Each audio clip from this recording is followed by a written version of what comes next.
Les pérégrinations d'Annabelle.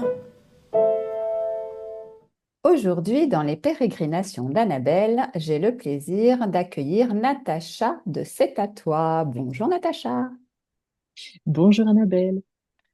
Alors Natacha, tu as créé C'est à toi et la première question qui me vient, c'est pourquoi et quelle est peut-être l'idée que tu avais en créant cela, le C'est à toi.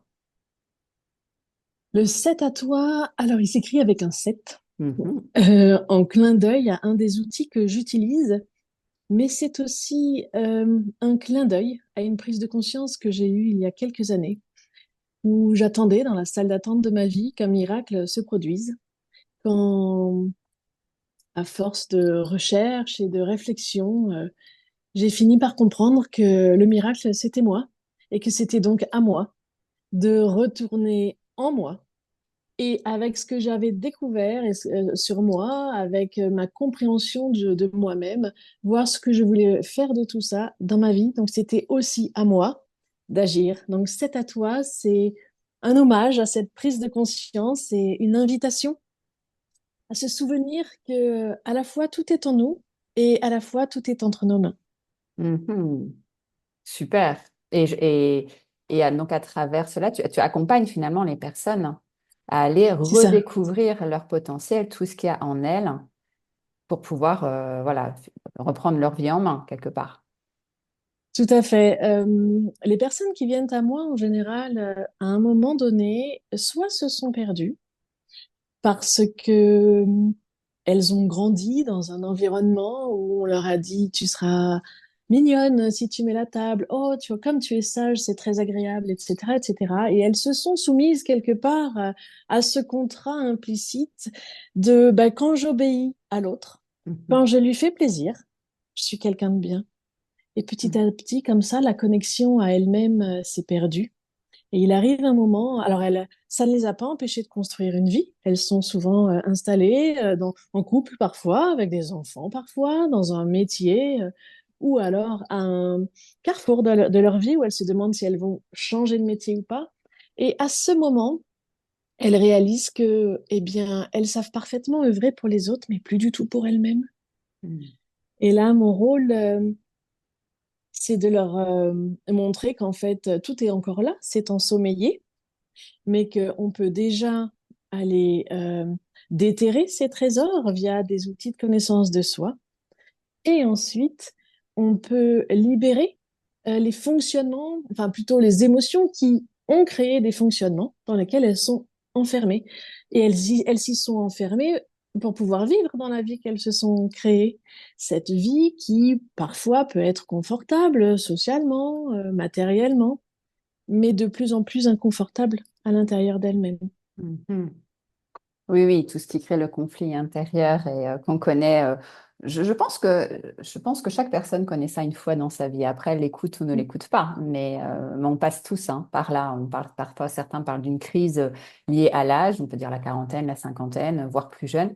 Mais c'est vrai qu'on sent bien à un moment donné que on s'est adapté, on est rentré dans l'école, une forme de formatage puis dans lequel on est rentré de plein pied, hein, on l'a voulu, mais à un moment donné, on sent que c'est pas forcément notre essence même, notre manière d'être, et qu'il y a une discordance hein, entre un appel intérieur et puis ce qui se passe à l'extérieur.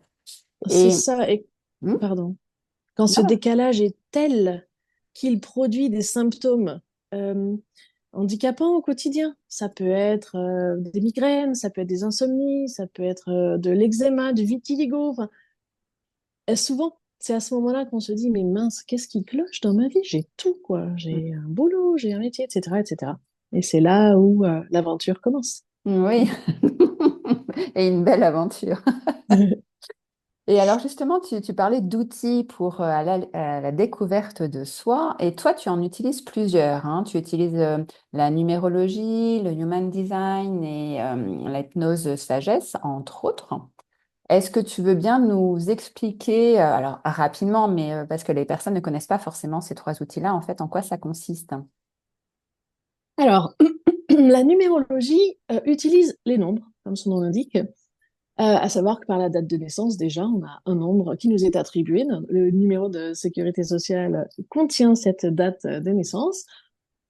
Et à chaque lettre, notre identité, en fait, peut se convertir en lettres. Donc, il y a des équivalences, le A vaut 1, le B vaut 2, etc., etc.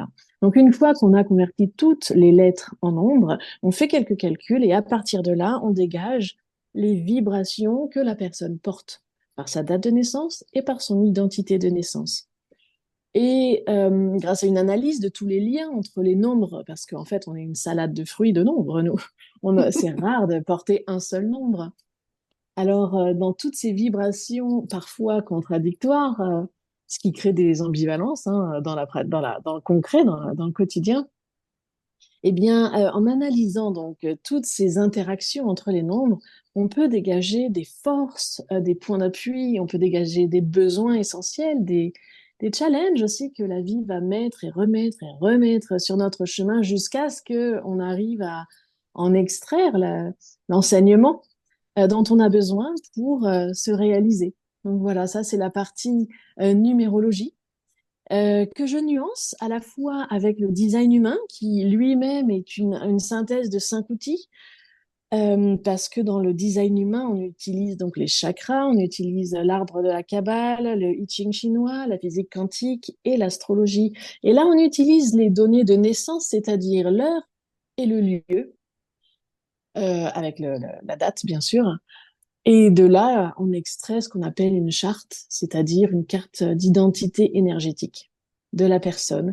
Et moi, je m'en sers, on peut aller aussi très très loin dans l'analyse, ce n'est pas ce que je fais, moi je l'utilise vraiment pour nuancer tout ce que j'ai pu analyser et voir en numérologie, parce que le design humain nous parle de comment utiliser aussi au mieux notre énergie. Donc je trouve que c'est un apport très enrichissant une fois que l'on sait qu'on porte telle ou telle vibration, plutôt dans l'action ou plutôt dans prendre son temps, réfléchir, etc. Comment prendre des décisions alignées pour nous, comment faire un choix, comment se mettre en action, est-ce que c'est nous qu'allons initier ou non? Ça, le design humain nous explique, il nous donne des pistes très, très intéressantes. Et en dernier lieu, la date de naissance, j'aime aussi l'explorer via le tarot de Marseille. Mhm. Pas du tout pour prédire l'avenir, ce n'est absolument pas mon travail, mais parce que en numérologie, le 5 a une certaine vibration qui ne sera pas la même dans le tarot. Et je trouve que ça apporte encore un petit plus à cette analyse donc des énergies que chacun porte.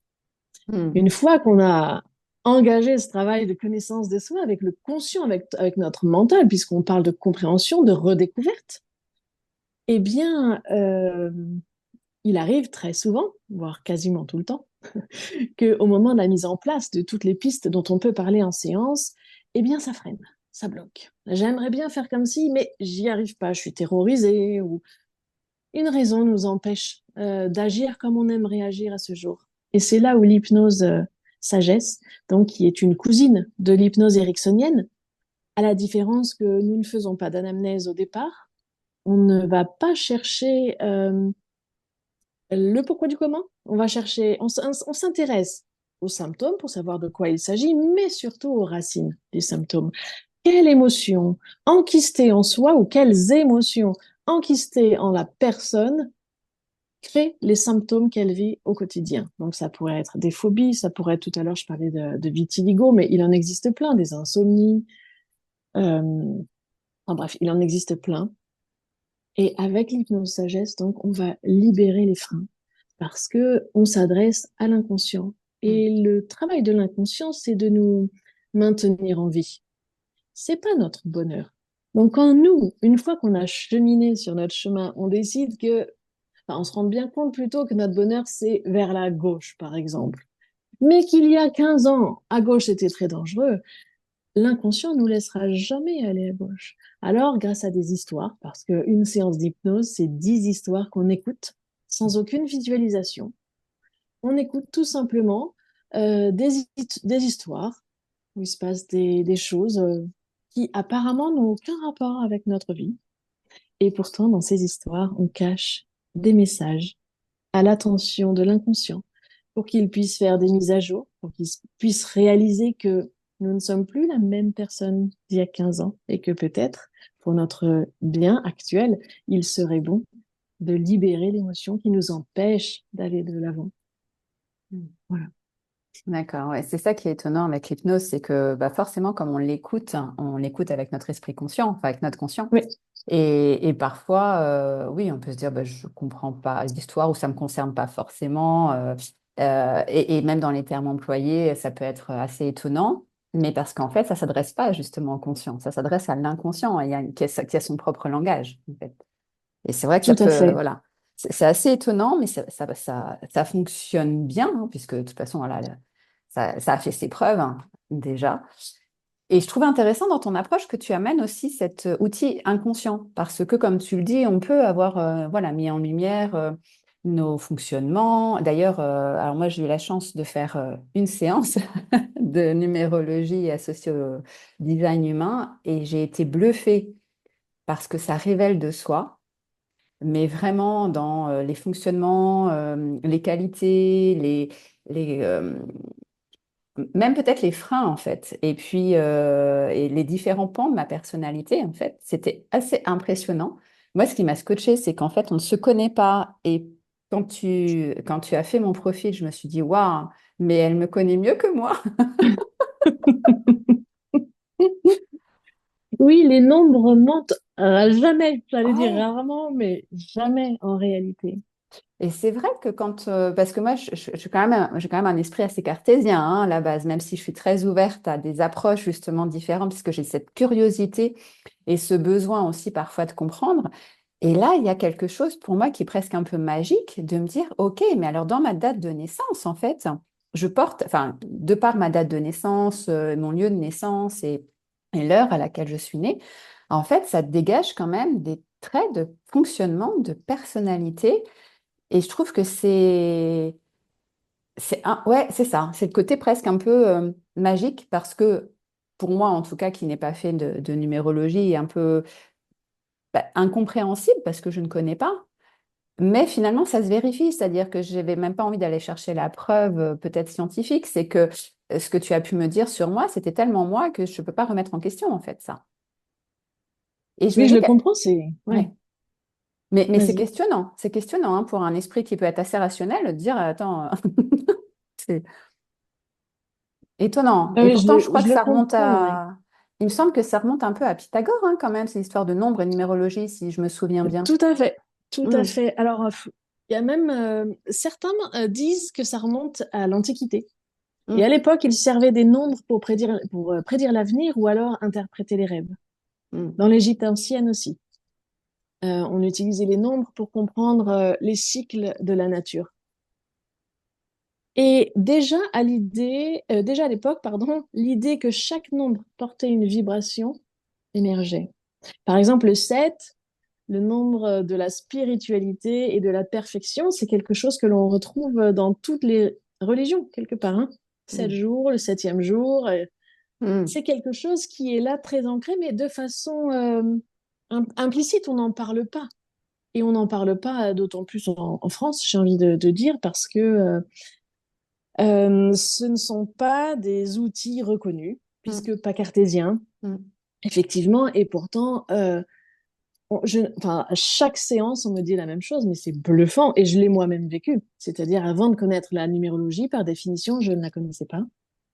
Et lorsque j'ai lu mon thème, ou lorsque on a lu ma charte de design humain, je me suis demandé où était la caméra, qui me suivait depuis des mois et des mois.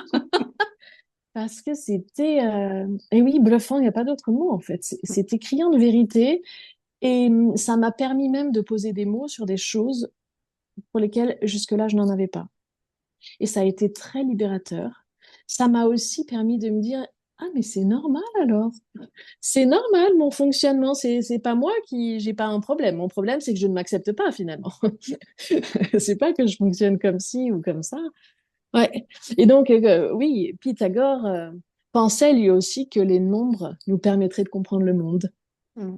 Je suis assez d'accord. Je le Hmm. pratique au quotidien.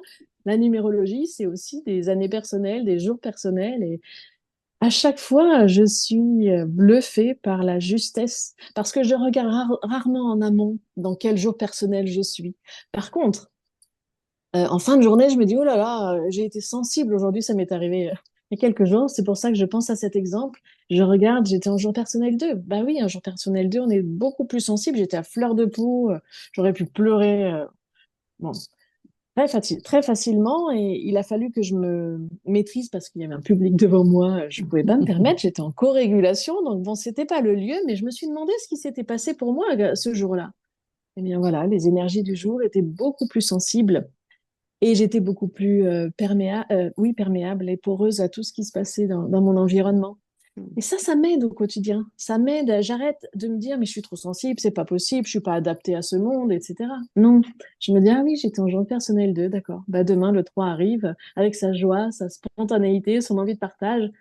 Et j'ai intégré que l'énergie passe, nous Hmm. traverse.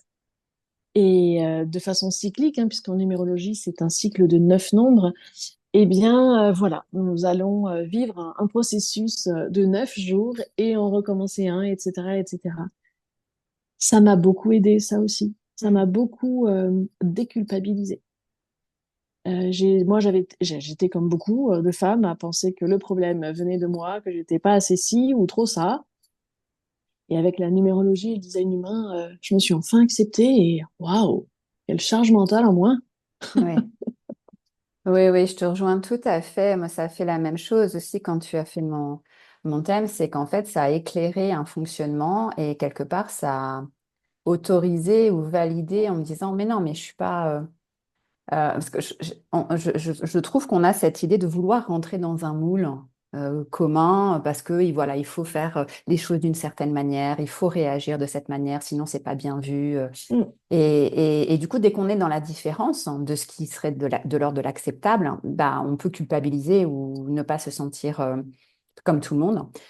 Et là, je trouve que cette lecture, ça vient valider nos fonctionnements tout à fait singuliers et nous autoriser à être, puisque finalement, c'est ce qui fait notre richesse. Et c'est la richesse aussi qu'on peut offrir au monde, c'est d'être tel qu'on est, chacun en amenant en fait sa valeur ajoutée et non pas comme des moutons tous semblables, mais avec cette complémentarité. Et je sais que chez moi, c'est vraiment venu autoriser. Oui, bah voilà, c'est intrinsèque, je suis comme ça, j'ai un fonctionnement, si on reprend par exemple, le fait où je vais aller butiner à droite à gauche, il y a plein de choses qui m'intéressent, je vais partir tous azimuts. Je vais pas forcément me spécialiser dans quelque chose, mais parce que c'est pas moi en fait. Et j'ai plus d'intérêt à aller comme ça piocher à droite à gauche et après à offrir tout ce que j'ai pu glaner comme connaissance plutôt que de me spécialiser dans un domaine qui me conviendra pas et qui ferait que intrinsèquement je serais malheureuse.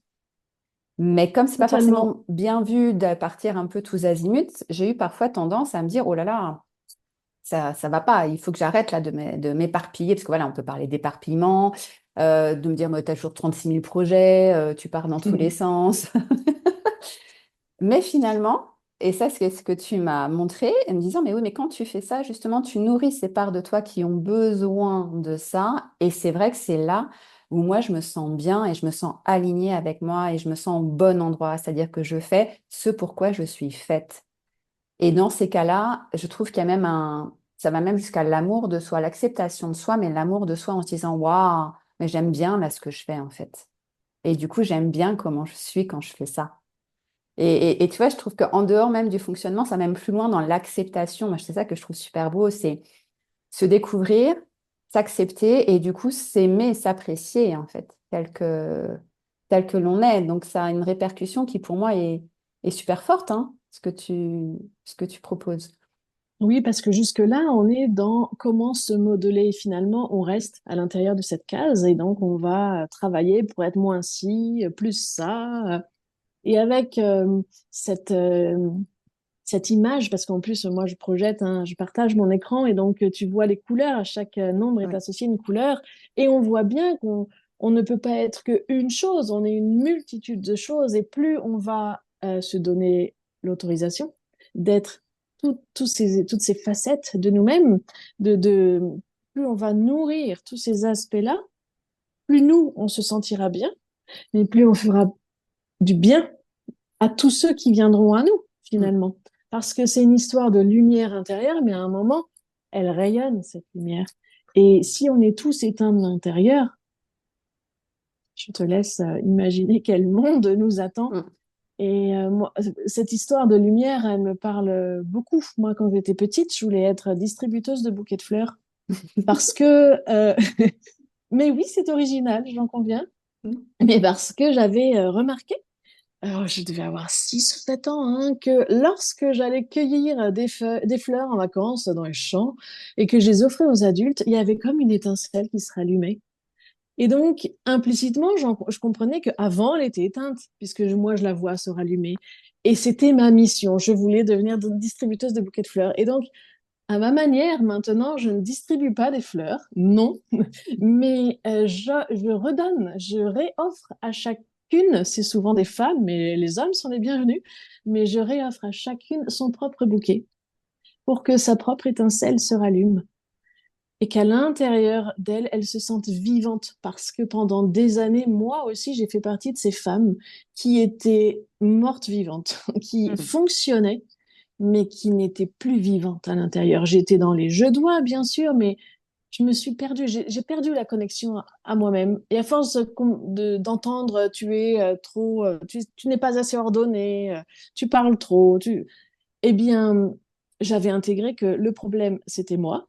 Et je ne percevais même plus que quand j'étais pas comme je dois être, comme je suis finalement, eh bien, à l'intérieur de moi, il y avait comme une pièce du puzzle, quoi, qui se décalait et ça donnait quelque chose de complètement branlant.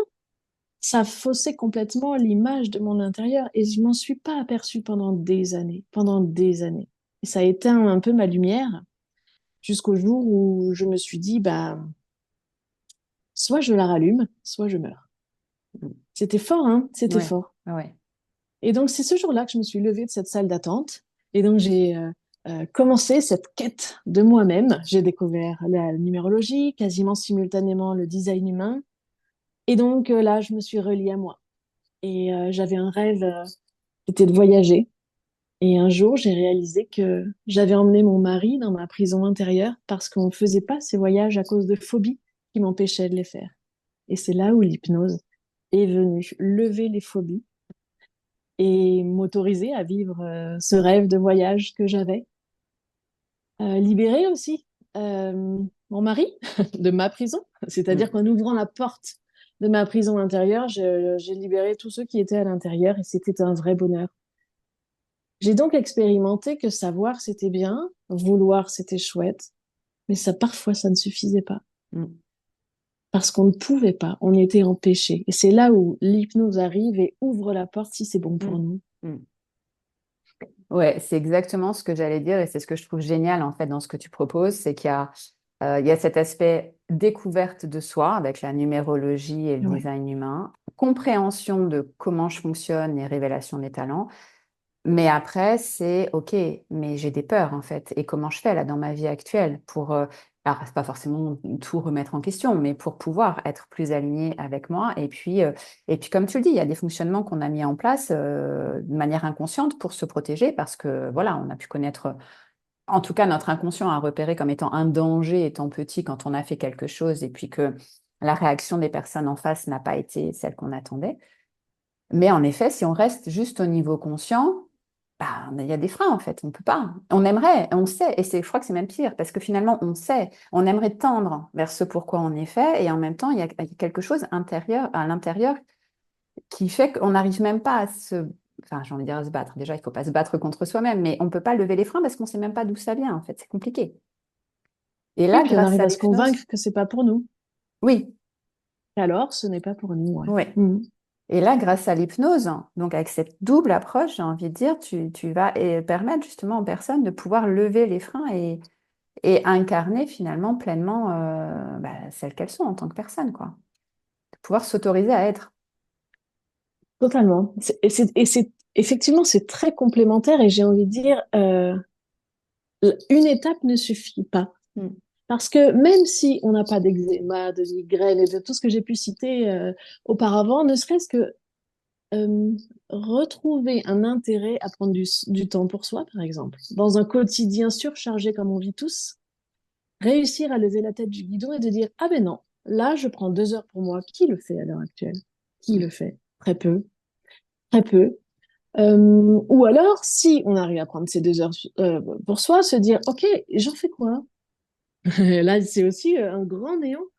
Je le vois bien avec mes clientes. Il y a une part de nous, on a besoin, voilà, c'est ça, on a besoin euh, d'inclure l'inconscient pour qu'il autorise la lumière à l'intérieur, pour qu'il autorise les connexions à l'intérieur. Si je me connecte à moi, je sais de quoi j'ai besoin pour ces 2 heures que je vais prendre pour moi. Si je me connecte à moi, je sais que j'ai besoin de prendre ces 2 heures. L'inconscient est là pour nous autoriser à les prendre. Alors, en mettant un peu de nuance, par exemple, est-ce que le monde vraiment s'arrêterait de tourner si je prenais ces 2 heures? Voyons voir. Parfois, une hypnose, c'est aussi ça, c'est juste remettre de la nuance dans un monde que l'on voit de façon rassurante, en mode binaire, mais qui finalement nous ferme beaucoup de portes comme ça. Mm. Mhm. Et alors pour le côté pratique, donc pour les personnes qui seraient intéressées pour faire justement ces séances avec toi, donc déjà, première chose, ça peut se faire à distance, ce qui est quand même bien parce que c'est Totalement. accessible pour n'importe quelle personne dans n'importe quelle région. Ça, c'est quand Oui, même oui, oui. un point important. Et après, comment ça se passe? Est-ce que tu peux nous expliquer? Alors pour le moment, j'ai un compte Instagram, Mm. 7 avec le chiffre 7, point à toi. Mhm.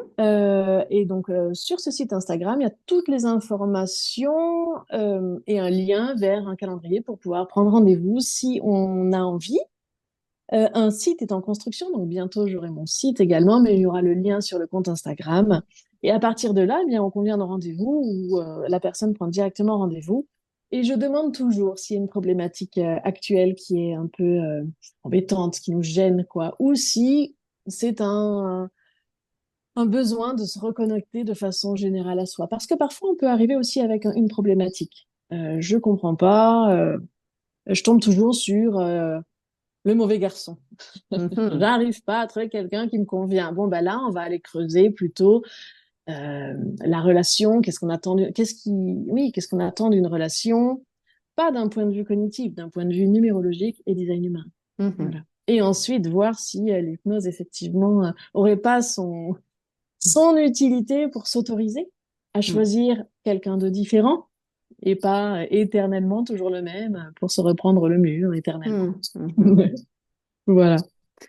D'accord. Ouais, donc en fait, quand on te contacte, après, on t'envoie les informations donc concernant, comme tu disais, hein, notre date de naissance, le Ouais, lieu, l'heure, nos oui, prénoms, nos noms de famille, de manière à ce que toi, c'est ça. en fait, tu prépares en amont, avant la séance, tu prépares le profil. Ah oui, oui, tout à fait, tout à fait. Au moment de la prise de rendez-vous, effectivement, il y a un endroit pour remplir tout ça. Il y a quelques questions. Et une fois qu'on a répondu à ces questions, moi, je reçois un mail avec toutes les informations. À partir de là, je commence l'exploration numérologique, design humain. Et pour l'hypnose, c'est la même chose. C'est ce que je disais tout à l'heure. Il y a 10 histoires. Il faut écrire les 10 histoires. Il Hmm. faut inventer les 10 métaphores avec les informations qui serviront au mieux Hmm. ma cliente. Voilà. Oui. Donc, effectivement, il y a un gros travail en amont. Il y a un travail de restitution, donc soit alors pour le thème numérologique, soit lors de l'hypnose hein, que je vais donner. Mais tout se fait à distance et encore une fois, moi, la phobie s'est levée, c'était à distance, donc ça fonctionne très bien à Hmm. distance. Oui, oui, Mhm. oui. Pas besoin de présentiel, j'ai pas besoin de toucher deux oreilles et j'ai d'une caméra. Parce Oui. que parfois en hypnose, on mène une petite enquête aussi, un dialogue avec l'inconscient Hmm. pour savoir d'où provient le gros problème de santé. Souvent, hein, ça concerne les problèmes de santé. Et donc, moi, j'ai besoin de voir la gorge de ma cliente puisque le signal se fait via la déglutition. Donc, j'ai juste besoin d'une caméra. Mais sinon, une caméra, deux oreilles et tout va bien. Ouais, c'est ça. Donc, une connexion Internet pour pouvoir être en Ouais, visio. c'est Et ça, puis un après, ça peut écran. se faire voilà, avec un écran. Ouais. Ok. Et puis le temps, bon, après, ça va dépendre de la séance qu'on fait, mais grosso modo, c'est à peu près 2 heures après le temps de restitution avec la séance. Ouais, alors moi j'écris 1 heure et demie, mais effectivement c'est plutôt 1 heure 3 quarts. Hmm. Parce que quand on prend bien le temps de discuter ensemble, ben, je trouve que c'est important de prendre ce temps. Donc oui, Hmm. prévoir une bonne heure 45 et pour l'hypnose 1 heure. Ouais, c'est ça. Ah ouais, ouais. Et donc, en effet, c'est intéressant aussi de savoir que tu vas écrire chaque histoire en hypnose adaptée à chaque personne en fonction de, alors à la fois de la problématique, mais aussi de tout ce qui aura été révélé dans le profil numérologique et avec le design humain. Donc, c'est Oui. hyper personnalisé. C'est très personnalisé. Après, on peut aussi reprendre une histoire qu'on avait racontée à quelqu'un d'autre en changeant quelques éléments pour l'adapter. À chaque fois, de toute manière, c'est personnalisé. Alors, soit l'histoire entière Mm, est réécrite, soit elle est personnalisée en ajoutant ou en enlevant certains passages, en tout cas en modifiant ce mm, qui a besoin de l'être pour que ça parle parfaitement à la personne à ce moment-là. Et mm, effectivement, je peux utiliser aussi parfois le thème numérologique en soutien pour l'hypnose, puisque comme je disais tout à l'heure, chaque nombre ayant plusieurs facettes, il y a des facettes très lumineuses et d'autres un peu plus sombres, et on peut aller travailler alors à la fois l'acceptation et à la fois l'équilibre mm. de chaque nombre via l'hypnose. Oui, oui. Ouais. Ouais. Et alors, ça me permet aussi, parce que c'est vrai que ça, je ne l'ai pas dit, mais ce que j'ai trouvé intéressant euh, dans la présentation du profil, c'est que tu nous donnes à chaque fois donc, nos fonctionnements, la version un peu lumineuse et la version, comme tu dirais, plus sombre des nombres. Mais ce qui est génial, c'est qu'à chaque fois, tu nous donnes des pistes, en fait, pour rééquilibrer. Alors, ça va se faire en dehors de la séance d'hypnose, hein. Moi, je te parle vraiment du côté là plus Mhm. conscient. Mais je trouve ça super chouette parce que ça te donne aussi des outils, c'est-à-dire que c'est pas juste une lecture hein, de qui tu es, mais aussi voilà des outils pour dans le quotidien pour pouvoir rééquilibrer les choses quand voilà ça dysfonctionne au niveau d'une, on va dire d'un tempérament ou d'un trait de personnalité. Donc je trouve ça intéressant aussi parce que on repart en fait avec une petite boîte à outils aussi de ta consultation. Et ça me paraît, c'était important pour moi de le préciser, je trouve.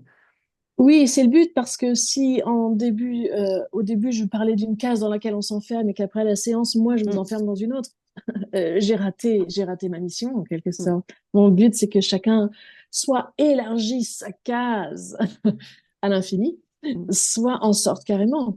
Donc, pour moi, c'est très important de donner des pistes. C'est très important aussi de ne pas enfermer et de toujours laisser ma cliente maître de sa vie. mm. Il y a qu'elle qui... Alors, je peux pas dire à qu'elle qui sait, puisque moi, j'apporte aussi un savoir, bien sûr. Mais elle seule peut me dire exactement comment le nombre vibre, enfin, comment le nombre se manifeste actuellement dans sa vie. Je peux donner quelques descriptions, mais quelle description sera la plus parlante? C'est vraiment un travail à deux, c'est un partenariat pour moi. Mm. Et c'est pour ça que les séances durent 1h45, c'est que ce Mm. partenariat, mais il prend du temps, il faut le temps de construire ensemble. Et ça, c'est très important. On est dans une équipe au service de ma cliente. Voilà. Super. Bah, écoute, je te remercie beaucoup, Natacha, pour cette interview. Je mettrai dans la barre de description hein, ton Instagram, voilà, les informations pour que les personnes puissent te contacter. Et un immense merci pour cet échange très enrichissant. Un grand merci à toi, Annabelle. Vraiment, c'était un honneur pour moi. C'est mon premier podcast. Alors, j'en suis vraiment très, très, très reconnaissante. Merci beaucoup de nous aider à porter notre voix. Mm. Eh bien, écoute, je t'en prie, c'est avec plaisir. Au revoir, Natacha. Au revoir, Annabelle. Au revoir.